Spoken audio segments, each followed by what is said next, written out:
అమిత్ షా నర్మగర్భంగా చేసిన వ్యాఖ్యలే ఇప్పుడు ప్రధానమైనటువంటి చర్చ.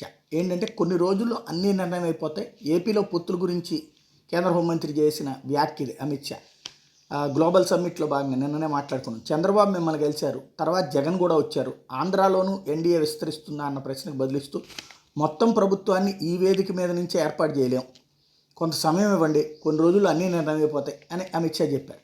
ఎన్డీఏని విస్తరించాలన్నదే మా ఉద్దేశం, రాజకీయాల్లో కూటమి పెద్దగా ఉండాలన్నదే మా అభిప్రాయం అని పేర్కొన్నారు. ఇప్పటి వరకు తాము ఎన్డీఏ నుంచి ఎవరిని బయటికి పంపలేదని, ఆ పార్టీలు తమ అవసరాల దృష్ట్యా మాత్రం వెళ్ళాయని చెప్పుకొచ్చారు. పివి నరసింహారావు పలువురు మహానుభావులకు భారతరత్న పురస్కారాలు ఎన్నికల దృష్టితో కాకుండా దేశానికి వాళ్ళు చేసిన సేవల దృష్టిలో ఉంచుకున్నామన్నారు. అదంతా వేరే పాయింట్. అంటే జగన్ ఎన్డీఏ భాగస్వామి పక్షంలో చేరడానికి ఏమన్నా అడిగాడా? చేరతానంటే వెంటనే ఫస్ట్ చేర్చుకుంటారు. లేదు, తెలుగుదేశం పార్టీ ఖచ్చితంగా చేరడానికే వెళ్ళింది.